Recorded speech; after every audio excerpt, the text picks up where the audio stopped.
Gracias, Guillermo. Gracias, hermanos. Buenos días a todos. ¿Cómo están? Que Dios los cuide. Mi nombre es Daniel Bustamante. Soy de Corpus Christi. Ya tengo más de 50 años aquí. Es mi privilegio ser chicano, México-americano, nacido en Estados Unidos como mis antecedentes. Mi primer idioma fue español porque era un tiempo muy difícil. No había escuela para los mexicanos. Nos tenían segregados. Me criaron mis abuelos. Y les digo eso porque hay batallas en la vida, yo sé. Y tengo familiares que también están capacitados. Así que les respeto mucho y los quiero mucho. Y quiero darles una presentación para picarles un poquito, para que sepan, conozcan sus derechos bajo una ley federal que existe ya hace más de 55 años. Este mes de abril, en 1968, el doctor Martin Luther King fue asesinado. Y él fue el que movió más fuertemente esta ley que vamos a discutir. La ley de vivienda justa en vivienda, que proteja a todo individuo que está en el país, sea documentado o no indocumentado, de no ser discriminados por sus bases, de dónde viene, y de eso vamos a hablar. Pero sí quería presentarme. Soy activista, organizador, persona comunitaria. Me van a ver en situación peleando por derechos en contra de la policía, peleando por derechos de vivienda, peleando por derechos de salud, educación, jóvenes. Me he dedicado la vida a dar servicio y es mi privilegio estar con ustedes. Ya estoy grande, pero todavía puedo. Y vine hoy para que me escucharan. Y voy a hacer lo mejor posible y voy a seguir la presentación lo mejor posible. Ahí van a darles este documento que dice sus derechos en vivienda justa y quiero que lo guarden, lo cuiden. Hay varias información ahí, pero voy a darle inicio. Bueno, esta ley se llama Ley Federal de Equidad en la Vivienda. Conozca sus derechos. Y es muy importante en el país, como todo país, el mundo, hay derechos, pero si no los conocemos, qué derechos tenemos, no sabemos cómo utilizarlos. Y ahí vamos con esa presentación. Y voy a intentar hacerle lo mejor que pueda con mi español. Como les dije, soy chicano, pero sí me preparó un profesor cubano en la universidad y he andado con comunidades como las de ustedes y todos los días estoy aprendiendo. Nunca estamos muy viejos para no aprender. Y voy a intentar esto. La ley de equidad de la vivienda justa es parte de una serie de leyes en el país antidiscriminatoria. Y esta específicamente aplica a vivienda en todos los lados. A ver si se va a poder.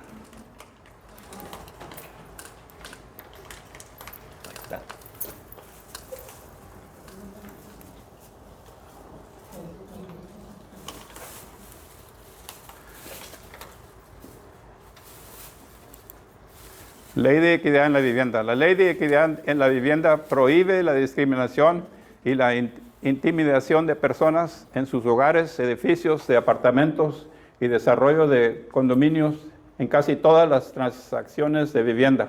Incluye el alquiler y venta de vivienda y con concesión de préstamos hipócritas. Eso quiere decir que no hay un aspecto de vivienda que no está cubrido bajo esta ley. El alquilar, el comprar, el vender, el utilizarlo con sus derechos como incapacitados, como sean, pero esta ley es universal. Y voy a batallar un poquito hasta que hay 7 clases protegidas bajo la ley. La primera, raza.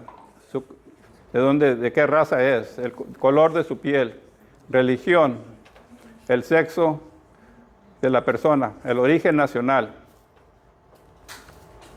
estado familiar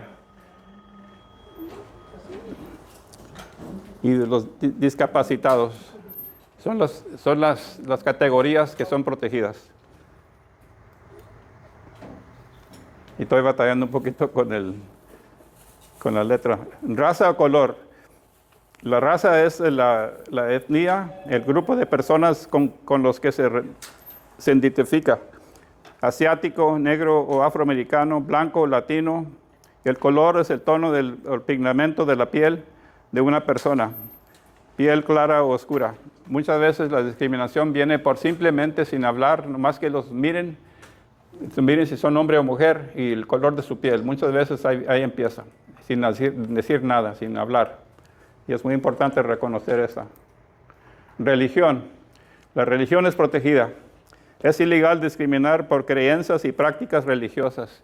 Y eso también es muy importante porque hay mucha gente que cree en Dios y otra gente que no cree en Dios y otros entre medio y otros que son de otros países del mundo. Pero aquí en este país ahorita hay una polémica muy fuerte, pero la religión es protegida. Una persona tiene todo derecho a su religión, no importa qué sea, de qué idioma, de dónde venga. Estado familiar. Es ilegal negar vivienda a personas con niños. Incluye cualquier hogar con niños menores de 18 años y embarazadas. Y hay muchas veces que una persona embarazada, soltera, no le rentan porque está soltera y está embarazada. Hay doble el cargo que lleva. Pero es ilegal todo esto del estado familiar, es muy importante. Y ejemplos, no incluimos unidades de segundo piso a familias con niños. Muchas veces los dueños de apartamentos no quieren rentar a familias con niños porque dicen que se hace mucho ruido, andan haciendo mucha destrucción, etc. Pero son niños, tienen todo derecho a jugar y hacer ruido. Y de eso estamos hablando también. Estado familiar. Origen nacional. La discriminación por origen nacional implica tratar a las personas de manera desfavorable porque son de cierto país o de cierta parte del mundo en particular, debido a su origen étnico o acento, o porque parecen tener cierto origen étnico, aunque no lo sean. Eso es muy importante. Ahorita estamos en la ciudad de Houston, que ya tenemos 7 millones de habitantes en la zona, más de 2 millones en la ciudad. Hay 180 idiomas que se hablan aquí. Es increíble pensarlo, pero no nomás el inglés y el español y el vietnamita, pero 180 idiomas de todo el mundo. Yo sé que ustedes ven a mucha gente que hablan idiomas que no reconocemos, costumbres que no reconocemos, pero todo el mundo es protegido por bajo esta ley de vivienda. Sexo, género. La ley de equidad de vivienda establece que es ilegal discriminar en la vivienda por motivos de sexo o incluye el acoso sexual. Y esto es algo también que pasa muy frecuentemente y hay muy poco atención al tema. Y ahorita las mujeres embarazadas que están, mujeres solas con familias, están batallando mucho con la renta y con nomás hacer la vida. Y algo muy normal que pasa en apartamentos es una mujer, los dueños o trabajadores. Un ejemplo es una mujer soltera no debería vivir sola. Necesita un hombre que le ayude. No alquilamos a mujeres solteras. Y hay muchos que piensan así, pero es ilegal este pensamiento y no se puede practicar. Si se queja alguien, se puede hacer algo. Podría aprobar su solicitud si sales conmigo. Muchas veces los managers y los empleados de apartamento abusan con comentarios como esos. Si vengo a arreglar tu fregadora, ¿qué vas a hacer para mí? Los empleados de apartamentos, los que limpian la yarda, los que hacen mantenimiento en los apartamentos, son representantes de los dueños, de los managers, y son prohibidos que todo esto pase. Y pasa todos los días. Y no se puede hacer nada si alguien no hace la queja. Y eso es lo importante, por eso que reconozcan sus derechos. Y recordar que no tienen que tener papeles, no tienen que ser ciudadanos. Simplemente estar presentes físicamente en el país, están cubridos por esta ley. Es un proceso. Discapacidad. La ley de equidad de vivienda lo protege a usted o a alguien asociado con usted que tenga una discapacidad mental o física que limita sustancialmente una o más actividades importantes de la vida. Así que eso quiere decir que están protegidos ustedes que están discapacitados, están protegidos también las personas que viven con ustedes, están también protegidos las personas que vienen a verlos o visitarlos en su casa. Tienen todo derecho a tener visitantes, tienen derecho los miembros de su familia de ser protegidos porque no los discriminen a ellos, porque tienen una persona en su familia con discapacidad. Y eso es lo importante. Y ejemplos son, lo siento, pero tendremos que cobrarle un depósito de mascota por su animal de apoyo emocional. Es una forma discriminatoria. Si ustedes tienen un perro, un gato, una víbora, un animalito que les ayude con sus discapacidades, tienen derecho de tenerlo. Y no es correcto que los dueños y los managers cobren un depósito porque van a quebrar algo o van a ser mugrero. Eso es algo que pasa todos los días. No son mascotas, son cosas que se utilizan para mejorar su situación. Y, sí, señora. Quería preguntarle a usted, ya que está hablando de eso, a mi hijo le cobran $300 por cada gatito que tiene dos. ¿Está discapacitado él? No está discapacitado, pero le cobran 300 por cada uno. Sí, bueno, pueden cobrar por mascotas y se lo cobran a todo mundo que tiene mascota. Pero un animalito, algo así para una persona con discapacidad no es mascota. Es necesario por su discapacidad. Claro que vemos a alguien que es ciego, que tiene un perro o algo que lo guíe.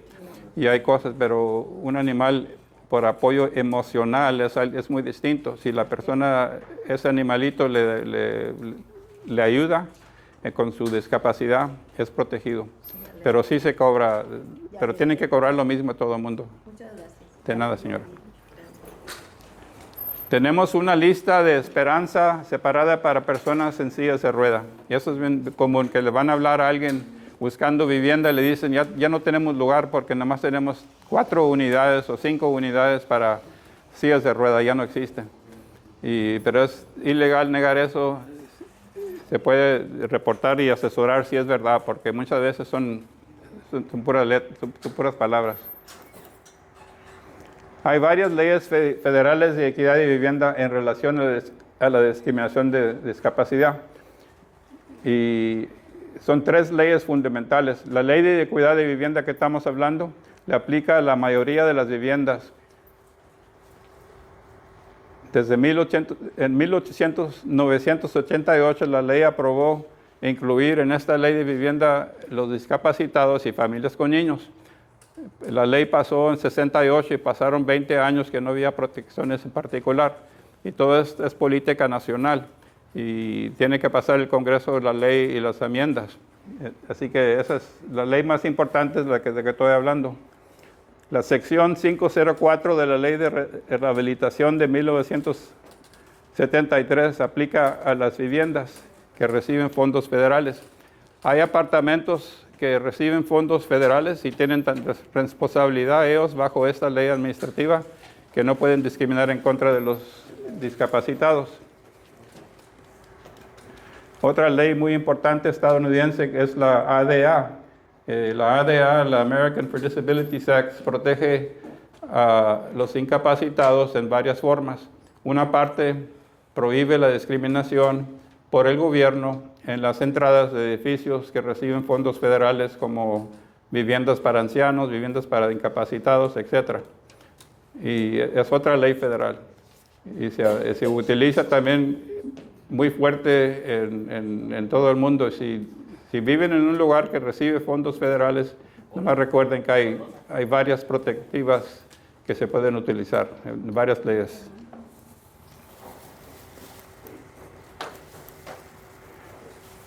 ¿Quién está protegido por la ley en lo que se respeta a la discapacidad? Bueno, los que son protegidos es un comprador o un arrendatario con una discapacidad. Si ustedes están comprando vivienda o alquilando vivienda, son protegidos. Son las personas protegidas en primer lugar.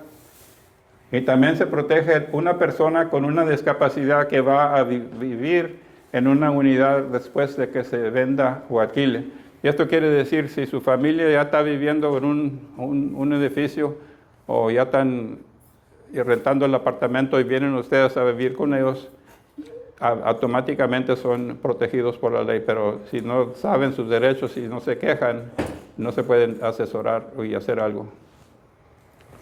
Una persona que está asociada con una persona con una discapacidad.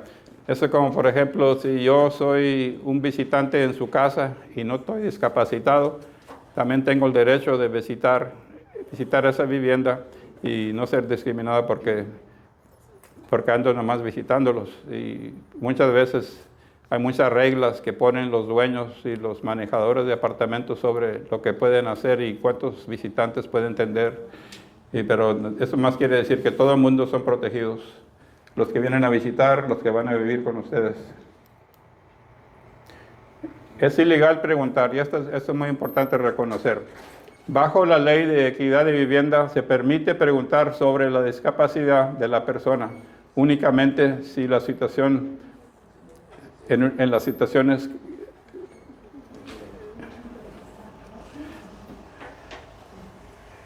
en varias situaciones.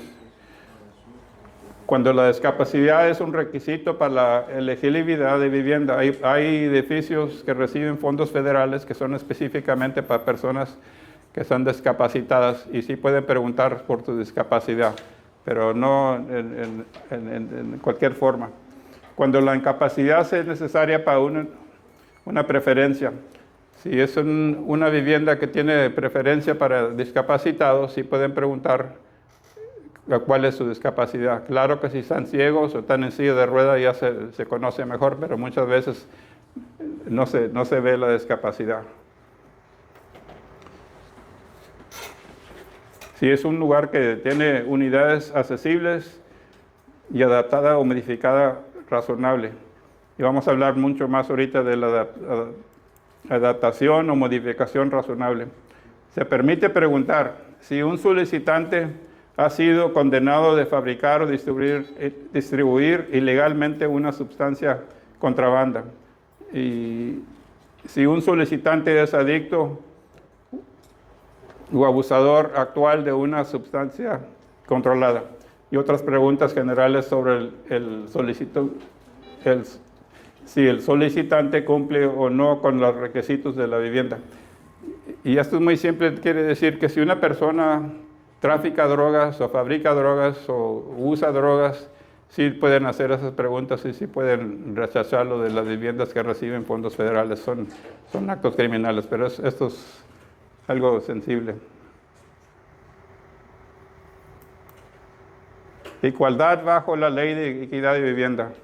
Las personas con discapacidad no pueden ser tratados negativamente simplemente porque son discapacitados. No puede ser discriminado por su discapacidad en primer lugar. No se le puede negar la vivienda, alquilar o venta debido a su discapacidad. No se le puede tratar de manera diferente ni cobrarle más debido a su discapacidad. No puede tener sus opciones de vivienda limitadas a ciertos edificios o pisos debido a su discapacidad. Y no se le puede exigir tener ingreso de un salario para calificar por una vivienda. Y son varias cosas que tenemos que discutir en particular. Si un edificio no tiene elevadores o manera aparte de escalones, y todos los pisos, el primer piso tienen que ser accesibles si la construcción fue después de 1993. Y vamos a hablar más de esto, porque muchas veces le dicen que no puedes vivir en segundo, tercer, cuarto piso, pero si hay un elevador, tienes derecho de vivir en cualquier piso. Si puedes subir y bajar.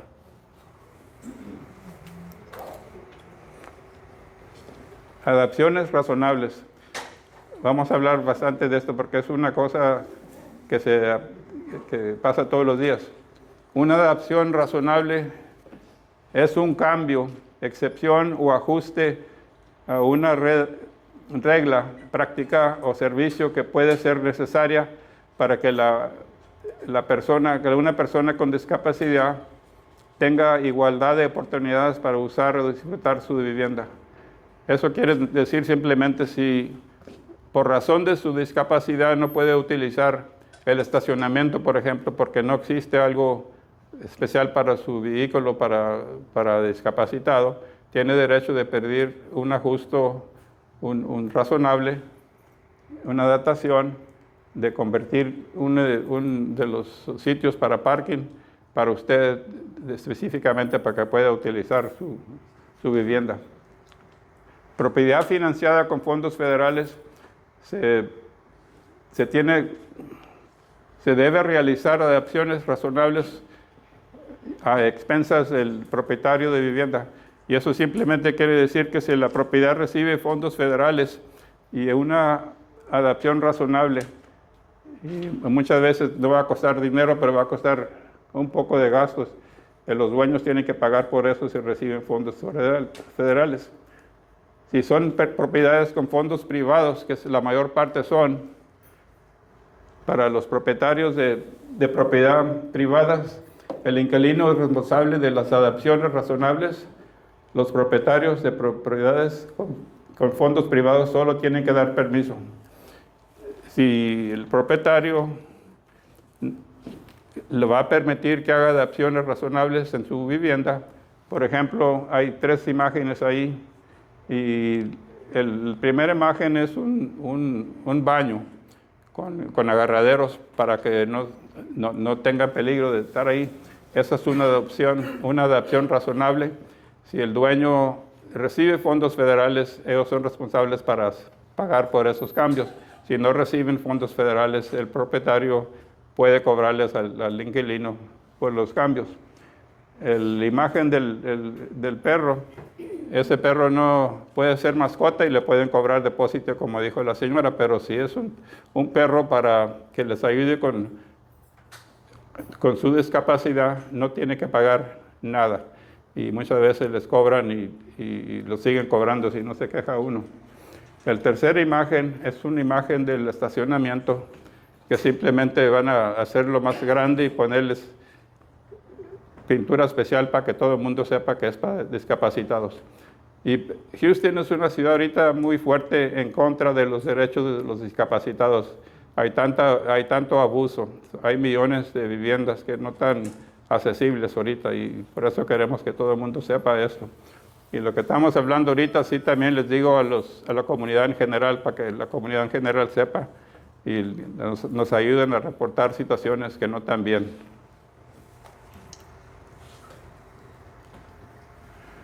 ¿Cómo hacer una solicitud de adaptación razonable? ¿Cómo se hace esto? No se requiere un proceso específico para solicitar una adaptación razonable. No tiene que estar en una forma en particular. La solicitud de adaptación se puede hacer verbalmente o por escrito. Siempre recomendamos que sea por escrito, pero vamos a seguir hablando de esto. Una solicitud de adaptación no tiene que llamarse solicitud de adaptación razonable. Las adaptaciones solicitadas deben hacerse si son razonables. Se debe actuar dentro de un tiempo razonable y que la demora en responder o actuar puede equivaler a una negación de la adaptación.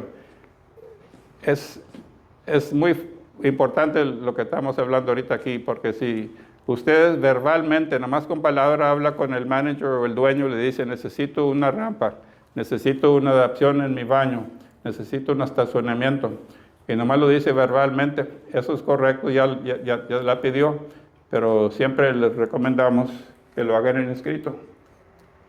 Y hablando de lo mismo, hacer solicitudes de adaptación razonables por escrito para evitar malentendidos y mantener un registro del papel.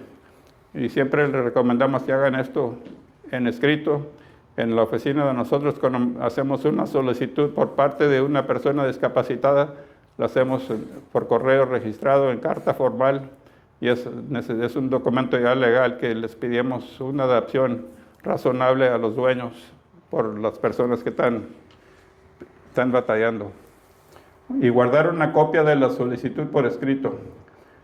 Deje en claro lo que se solicita y que la solicitud se debe a una discapacidad.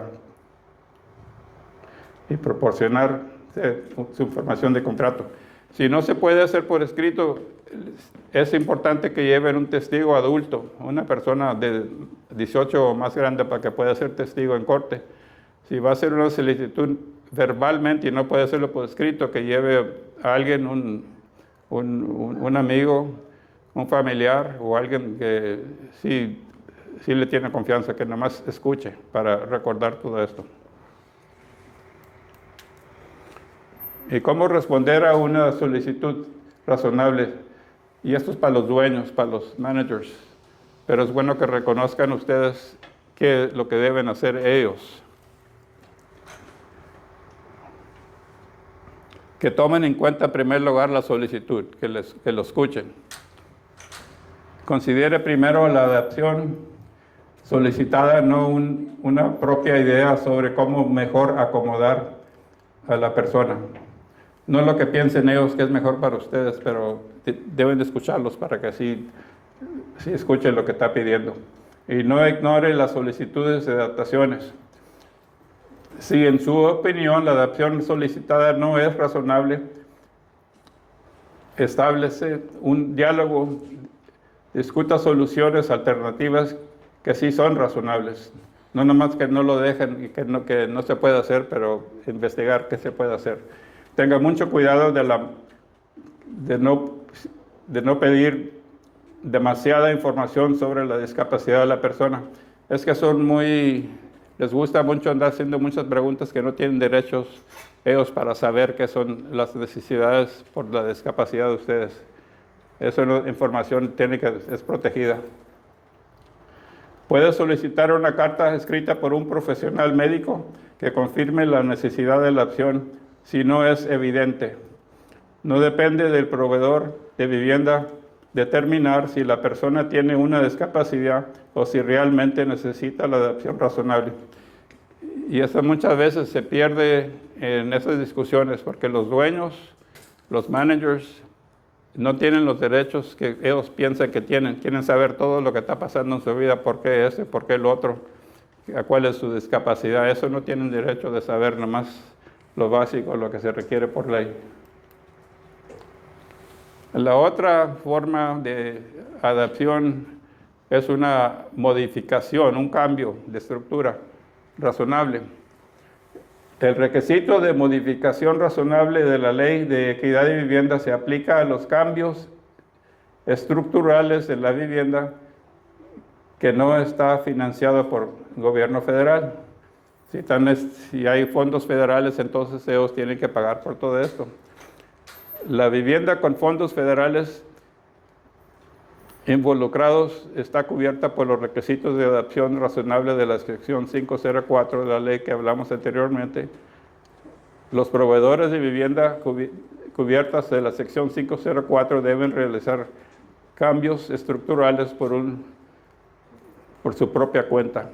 Y es muy importante porque si necesita una rampa, por ejemplo, y no hay fondos federales, esas rampas son caras, cobran mucho los contratistas para hacerlas.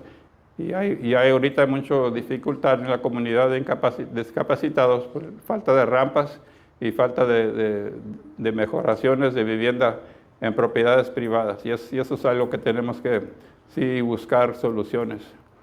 Y estoy hablando aquí con ustedes en español porque sí hay la necesidad de hablar, no nomás en español, pero en todos los idiomas. Ya se imaginan, hay comunidades de otros idiomas que ni conocemos quiénes son, con discapacitados, y ya saben de lo que ustedes sufren y cómo batallan cuando necesitan algo. Y es algo que tenemos que sí informar al público en general para que todo el mundo sepa y podamos hacer algo. Sí.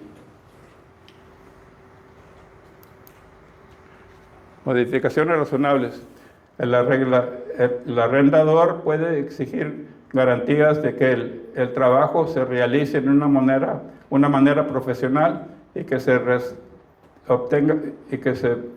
obtengan los permisos de construcción requeridos. Sí tienen que hacerse las modificaciones estructurales en una forma profesional, con carpinteros, electricistas, para que no vayan a batallar después las personas con discapacidades utilizando la rampa, que no se va a quebrar, que no se quiebre, que no se caiga, que esté bien hecho, que en el baño los agarradores tienen bien amarrados, bien puestos, que no se pueda salir y alguien se lastime, se lesione. Y por eso tenemos que tener mucho cuidado. El arrendador puede exigir razonablemente al arrendatario de restaurar el interior de la unidad, excepto por uso y desgasto razonable. Sí puede decirle que al evacuar, a salir de esa vivienda, ustedes tienen que restaurarlo para atrás como estaba antes. Eso sí, el derecho de Dios. El arrendador puede requerir un pago de una cuenta que se depósito en garantía durante el periodo de tiempo para la restauración de la unidad. El inquilino recibe el interés. Y eso simplemente quiere decir, si van a cobrarle $1,000 por la modificación, pueden establecer una cuenta especial que pague una cantidad, 20, 50, no sé lo que se pueda hacer, y tener ese en depósito para restaurar la modificación.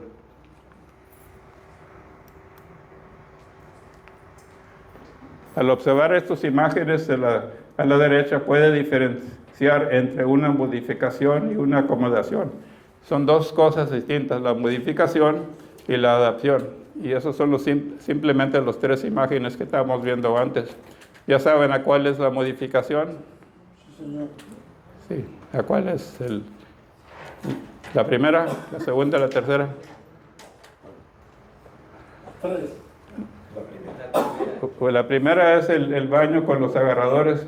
Eso tienen que instalarlos y tienen que estar bien tornillados en madera fuerte que esté detrás.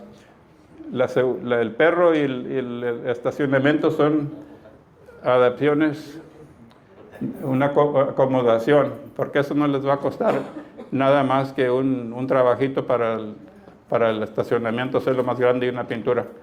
Pero es importante reconocerlas. Le querían hacer una pregunta, señor, por favor. Diga. Ella, señora. Y quiero hacerle una pregunta. Diga. Yo tengo 23 años rentando y estoy teniendo problemas, no directamente. No, está preso. Escúchale duro. Tengo la voz muy bajita. Ahí está. Como le digo, llevo rentando 23 años en una casa y estoy teniendo problemas, no directamente con el dueño, porque el dueño ha puesto a su manager a que se encargue de eso, pero yo últimamente no me pongo de acuerdo con el manager, porque yo le pido algo y él me pone muchos obstáculos, que no sé qué, que mucho gasto, que mucho dinero. Y yo nunca le he pedido dinero para esa casa, porque en los 23 años yo he cambiado piso, he puesto paredes nuevas, ahorita hice el baño nuevo, un baño regular, pero no me sirve a mí porque no tengo acción para pasar para el baño, es muy estrecho. Está muy a gusto. Y quiero meterme y aunque quiera no se puede porque está demasiado espacio, no estoy cómoda en la bañera. Pues ahorita yo le he comentado a él de que yo necesito un baño así como usted acaba de explicar ahorita. Pues estuvimos hablando y me dice que sí, que el domingo y luego que el otro domingo. Yo la última vez ahorita volví a hablar directamente con ellos y me averiguaron y me dicen que hasta el 13 de mayo llega el baño, a ver si es verdad. Pero como leo, porque yo no sé mis derechos de inquilino, Sí. tal vez por eso es el problema también que Sí, yo estoy sí. batallando. Es un proceso, se tiene que pedir la modificación y ya lo hizo. Como estoy escuchando, ya le pidió él la modificación. Sí, al menos dueño. Y la situación se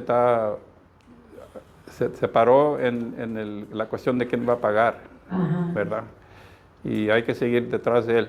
Aunque usted está dispuesta a pagar, pero tiene que saber cómo va a pagar. Exacto. Él le dijo que él le permite, ¿verdad? Pero que usted tiene que pagar. Pues yo como le digo, con el dueño de la casa yo no tengo ningún problema, él es un policía y él es una persona muy comprensiva, pero el problema es que el manager que él trae, él dice que él es el dueño, que él es el que manda en esa Sí, casa. lo más importante sería ponerlo en escrito, sí, a ver si puede sacar un documento que él esté de acuerdo que es el documento correcto, que sí lo va a hacer. Directamente con el dueño. Sí, con el dueño, porque el manejador o el representante de ellos va a decirle lo que él quiera. Si no lo puede aprobar, lo va a negar. Y es mejor tenerlo por escrito, eso es lo que sí les recomiendo. Sí, porque fíjese, como le digo, tanto año en esa casa, ya después que me pasó este accidente, Sí, yo sí. hablé con el mero dueño y me hizo mi rampa y un Porsche. Y el mismo manager le decía que por qué no me cobraba más de renta, o que por qué no me cobraba lo que me había hecho con la rampa. Y el Pues sí. policía le dijo, no, yo no puedo hacer eso, le dijo, Racista. estoy Sí, viendo la sí. necesidad de la Sí. persona. Parece que están intentando de él hacer cosas, pero tiene que Sí, darles la información correcta en escrito para que él no se haga para atrás. Y parece que él lo trae, ya le hizo la rampa y ciertas cosas, le faltan los baños. ajá. Y ojalá que sí. Y ahorita le voy a dar los Gracias, datos de muy nosotros amable. para seguir hablando.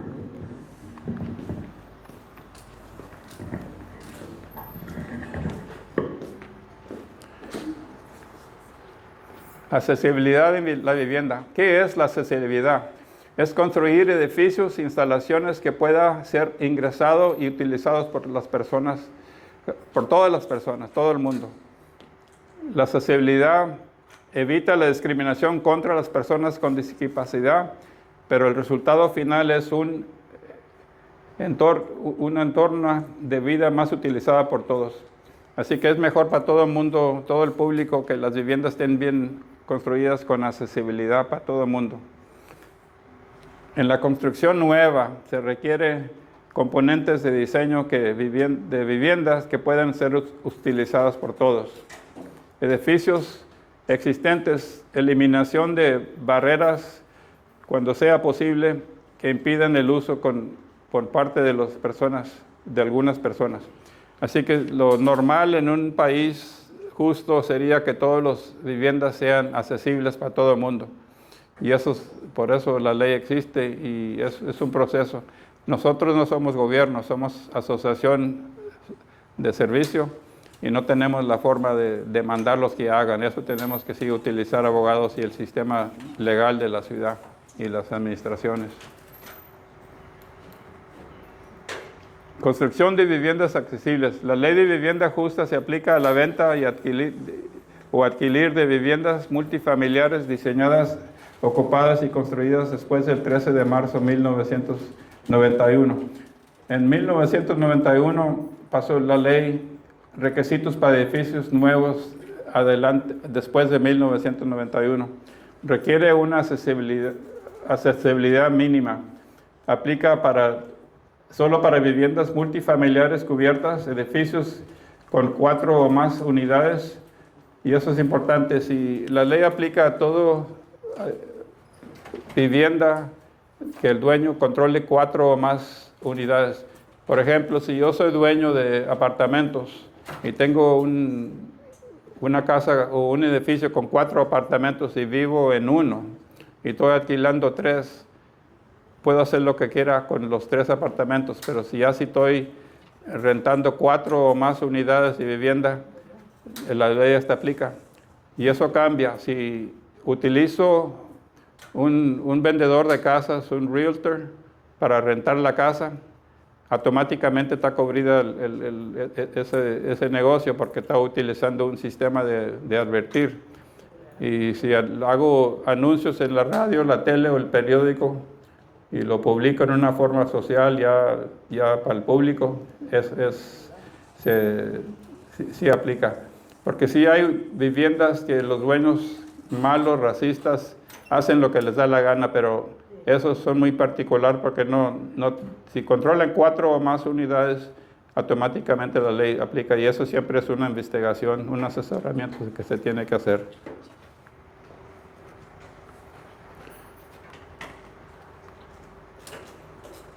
Todas las unidades de planta baja o coedificio que son accesibles. Y eso lo dije antes. Todas las viviendas multifamiliar que construyeron después de 1991, si no existe un elevador, entonces todas las unidades de piso 1, del piso bajo, tienen que ser accesibles, todas. Si hay un elevador, entonces todos los pisos de ese edificio tienen que ser accesibles.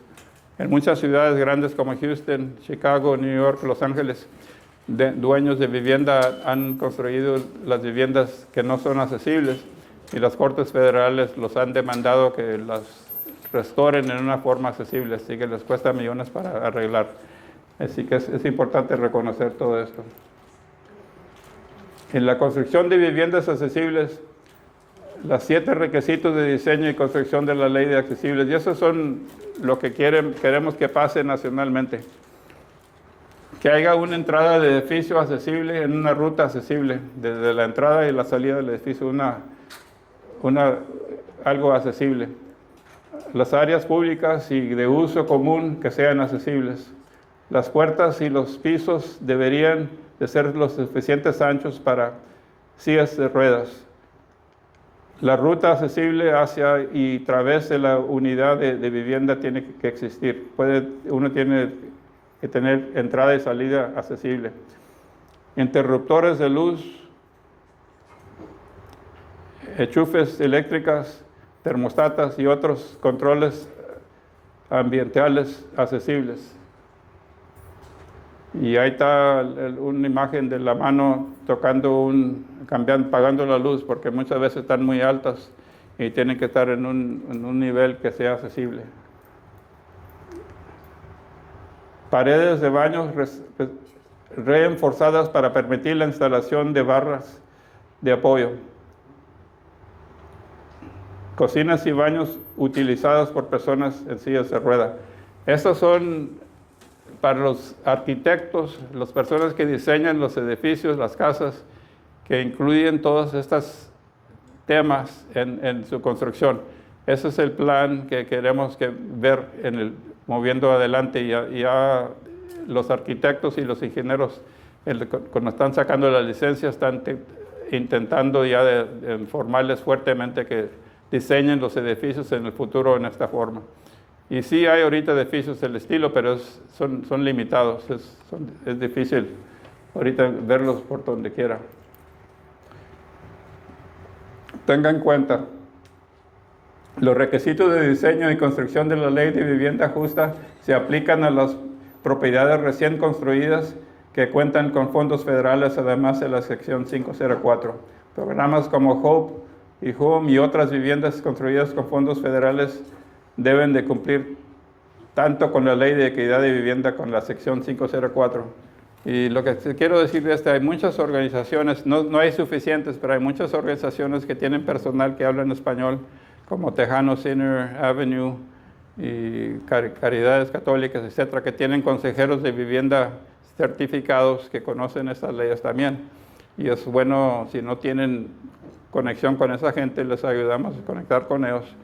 Pero sí existe una necesidad muy fuerte en la comunidad de nosotros. Ya estamos, como les diciendo, 7 millones de personas. Y yo digo, no soy el experto mejor, pero que casi la mitad o más de la población son de habla español. Así que esta necesidad sí es bien fuerte. Y queremos que los medios de comunicación, la tele y la radio, todos hablen de esto.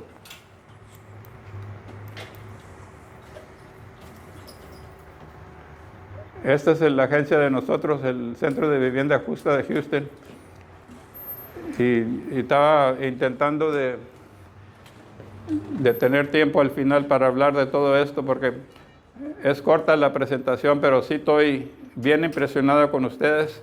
Ya después de COVID andaba bien frustrado yo personalmente, porque no me gusta estar encerrado en la casa o en la oficina sin poder hablar con el público. Y yo sé que ustedes están más frustrados que yo, pero se miran muy bonito, está grande el grupo aquí, son como unos 25 o 30. Y ustedes son los que tienen que hablar bien fuerte cuando puedan, no tengan miedo de hablar fuerte. Yo sé que conozco muchos de los líderes del movimiento de ustedes. La asociación de Living Hope, en español, ¿cómo la tienen identificada? Esperanza Viva. Esperanza Viva. Está bien. Pero esa es la presentación mía, pero aquí me quedo para contestar sus preguntas. Pero sí nomás quería venir personalmente como director ejecutivo de la agencia, recibirlos y decirles que no se dejen y que siempre hablen fuerte y que los escuche alguien. Y si tienen amigos, y como estamos ahorita en el centro comunitario, hay otros centros comunitarios por toda la ciudad donde también hay otras necesidades similares. Y han hecho buen trabajo. Es el grupo más grande que he visto ya después de COVID.